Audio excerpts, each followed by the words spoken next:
Alors j'ai eu la chance pendant mon petit temps de repos d'être en plein air, de découvrir la beauté de la nature qui nous entoure et d'aller faire une expédition en canot à l'île aux Grues. C'est pas souvent qu'on fait ça, mais j'étais avec un vieux loup de mer qui savait comment fallait faire. Alors on avait préparé notre expédition de 4 jours, là on était préparés, on avait préparé les 2 canots, on était 4. On arrive à Montmagny pour prendre le traversier puis aller sur l'île, puis après on devait faire le tour de l'île en canot. Arrivé au traversier, à 9 h, le départ du traversier était à 9 h 30, il y avait déjà quelques autos qui attendaient au traversier. Et là, le placier nous voit arriver, puis elle dit « Vous, là-bas, les 2 autos avec les canots, ça sera pour 19 h ce soir. » Bon, on était déjà un petit peu légèrement frustrés, puis en essayant de discuter, on essaye tous un peu de discuter dans les temps qui courent. Bref, elle nous explique que c'est 23 autos dans le traversier, 25 passagers, on ne peut pas rentrer à plus dedans, bref, voilà, à cause des normes actuelles. Bon, nous qui partions en vacances pour oublier la Covid, elle nous a retrouvés. Et puis là, un de nos coéquipiers voit 2 petits bateaux, il dit « On ne va pas rester là jusqu'à ce soir, ça n'a pas d'allure, on est en vacances, il faut qu'on y aille. » Puis on voit 2 petits bateaux, on dit ben, « On va aller voir les petits bateaux, on va leur demander s'ils ne veulent pas nous remorquer de l'autre côté jusqu'à l'île. » Puis le premier dit « Non, je ne peux pas, je suis déjà plein, ça ne marche pas. » Puis on envoie un autre, un bateau à côté, il dit « C'est à qui ce bateau ?» Puis « Ah, le monsieur là-haut, il sait à qui c'est. » Donc il nous donne le numéro de téléphone, on appelle, il n'est pas chez lui. Puis en fait, il y avait sur le quai une famille de 5 frères et sœurs qui, ce jour-là, allaient visiter leurs frères sur l'île et, comme nous, étaient coincés de l'autre côté. Et parmi eux, un de ces frères-là avait un bateau. Mais il avait décidé ce jour-là de ne pas le prendre, il voulait prendre le traversier. Alors, les sœurs ont vaguement essayé de faire comprendre à leur frère que quand même, pour nous aider, ça serait bien qu'il puisse nous emmener dans son bateau. Puis finalement, le frère a cédé. Alors on est retourné à la marina de l'autre côté, et puis il nous a embarqués dans son bateau, puis on est partis tous ensemble avec cette belle petite famille qui nous a fait découvrir d'ailleurs l'île et toute l'histoire de l'île. Alors voilà une occasion inespérée qui nous a été offerte, qu'on n'avait pas prévue dans notre plan d'expédition, puis il y en a eu d'autres que je vous raconterai d'autres fois.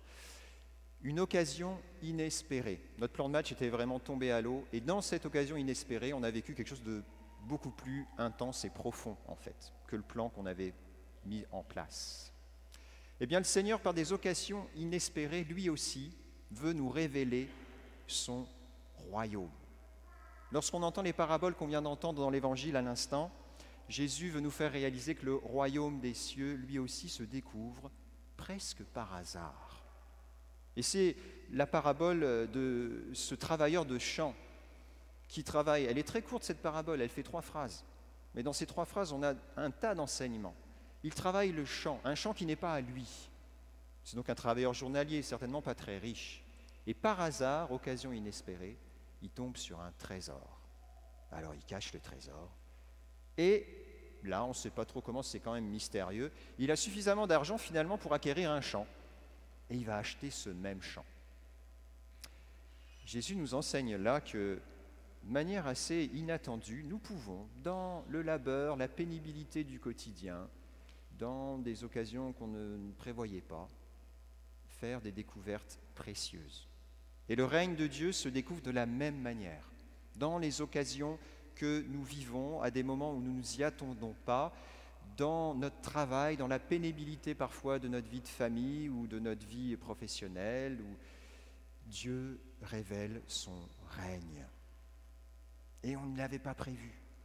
Même dans la période que nous vivons, dans cette période de Covid, de pandémie qui n'en finit plus, Dieu se révèle de manière inespérée et inattendue. Nous, on a souvent cette image du royaume de Dieu, image un peu romantique de quelque chose qui sera pur et parfait, quelque chose dans lequel on va entrer de manière définitive et éternelle, quelque chose dans lequel on entre par des étapes de purification, puis on n'y entre finalement que vraiment quand on est prêt. En fait, le royaume est déjà donné. Oui, il va y avoir tout ce temps-là, mais Jésus nous dit lui-même, il ne connaît ni le jour ni l'heure de ce temps-là, où il y aura une véritable purification et un avènement complet. Mais le royaume, le règne de Dieu, a déjà commencé. Il est déjà là, présent, dans ce temps même que nous vivons. J'ai rencontré ces dernières semaines de nombreuses personnes qui, peut-être comme certains d'entre nous, en ont marre de cette période. Mais il ne faut pas trop le dire, mais voilà. Bon. Ils sont un peu frustrés et fatigués de ce temps où on doit se protéger, et puis ça paraît tellement compliqué, toutes ces affaires. Puis on sait qu'il faut le faire, mais c'est quand même compliqué.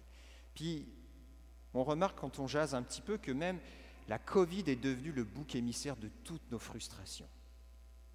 Tout ce qui va mal dans nos vies là en ce moment, c'est à cause de ce maudit virus. S'il n'était pas là, ça irait tellement mieux. J'ai même entendu des personnes qui sont prêtes à partir plusieurs mois dans des zones où il n'y a personne qui habite pour enfin être tranquille et puis avoir ce virus autour d'elles. On va aller partir dans les territoires du Nord-Ouest, au moins là-haut, on sera tranquille. Comme pour oublier ou éliminer ce truc-là, ça va éliminer tous nos problèmes. On est un peu ça, on pense un peu comme ça. On se dit, si seulement ce maudit virus n'était pas là, et puis ça tournait comme avant, ça réglerait tout. Bon, on sait que c'est un peu plus complexe que ça. Mais on a tendance à simplifier les choses et à réagir et à surréagir face à la réalité du monde que nous vivons maintenant, parce que ça nous frustre, parce qu'il y a plein de complications, parce qu'il y a plein de choses qui nous empêchent de vivre, qui viennent bloquer notre liberté. Imaginez, on a fondé notre société sur la liberté individuelle et aujourd'hui on est coincé là-dedans et puis ça nous embête. Ben oui, mais ce n'est pas en éliminant le virus que tout va être réglé du jour au lendemain. Ça ne va pas se régler comme ça. Et le règne de Dieu, lui, se révèle même dans une période de Covid. C'est quand même fou. Cette idée-là, elle est confirmée par la troisième parabole qu'on entend, la parabole du filet. Le filet. Le royaume de Dieu est comparable à un filet qu'on jette en mer. Et quand on le tire, on sort toutes sortes d'affaires.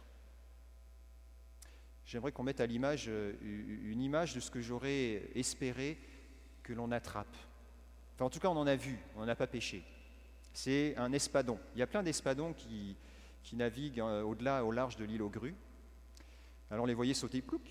Puis alors là, on a jeté notre ligne, mais je pense qu'on n'avait pas l'appât qu'il fallait, parce qu'on n'en a jamais eu. Puis je pense que ça devient assez gros, ces trucs-là. Avec notre petite ligne, là, on ne serait pas allé bien loin.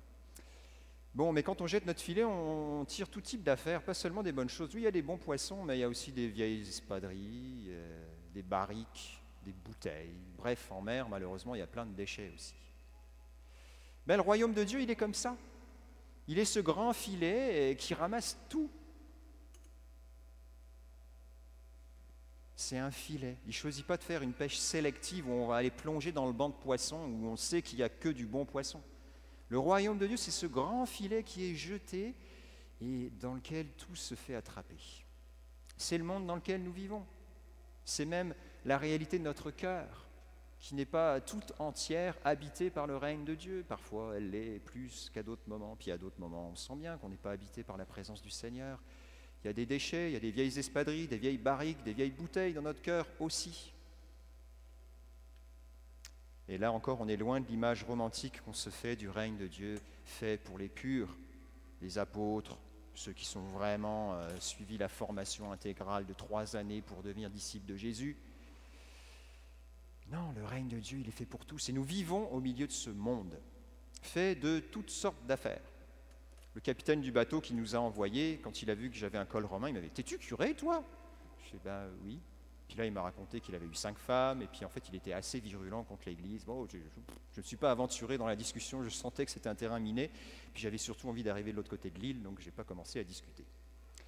Mais oui, c'est que nous rencontrons des tas de personnes, et ça ne veut pas dire que le règne de Dieu ne va pas se révéler à un moment ou à un autre, même vis-à-vis de ceux qu'on se dit, bah lui là, comment ça se fait qu'il croit ça? Le règne de Dieu s'annonce à tous. Ça nous dérange. On préférerait parfois que ça aille, soit un peu sélectif, que le Seigneur fasse plus de ménage. Ben non, la parole de Dieu est pour tous, dans notre monde, dans la réalité de notre monde. Ça amène à une troisième étape. Oui, ce règne de Dieu, il est dans le monde dans lequel nous vivons. Oui, il est pour tous, avec tout ce qu'on trouve dans notre monde. Ses richesses et ses pauvretés, ses grandeurs et ses petitesses. Et dans le même temps, Jésus annonce une parole très belle pour conclure. Tout disciple, tout scribe devenu disciple du royaume des cieux est comparable à un maître de maison qui tire de son trésor du neuf et de l'ancien. Il tire du neuf et de l'ancien de son trésor. On est à une période de notre société où comme à chaque étape, hein, on est appelé à faire preuve de nouveauté, d'innovation. On est appelé à continuer à construire le monde dans lequel nous vivons. On peut être tenté de fuir, d'aller voir ailleurs, on peut être tenté d'éliminer le bouc émissaire Covid-19. Bon, sauf que la réalité est que c'est là. C'est le monde dans lequel nous vivons. C'est là que le règne de Dieu est annoncé et que le filet du royaume est lancé. Et nous sommes invités dans ce monde pour continuer à construire cette société, à faire preuve d'intelligence et de tirer du trésor de notre foi du neuf et de l'ancien. Notre société, notre culture, très spéculative dans le monde économique dans lequel nous vivons, est tournée toujours vers demain, vers le neuf, la nouveauté, on réforme sans cesse, on crée des nouvelles organisations, on crée des nouveaux produits, on va créer des vaccins, puis des tas de vaccins. Quand vous lisez la presse, ils sont tous en train de chercher les vaccins, tu te dis mais lequel il va marcher, ils vont tous marcher. Bref, on crée des trucs, on est toujours tourné vers. Puis à l'inverse, des fois on est tellement pris d'étourdissement qu'on se dit il faut revenir à avant. Avant c'était quand même plus simple avant. Franchement, la vie était moins compliquée, il y avait moins de téléphones intelligents, il y avait moins de communication, on vivait plus simplement. Mais en fait, on est appelé à tirer du neuf et de l'ancien de notre trésor. C'est la tradition dans toute son acception, dans toute la richesse de ce mot-là.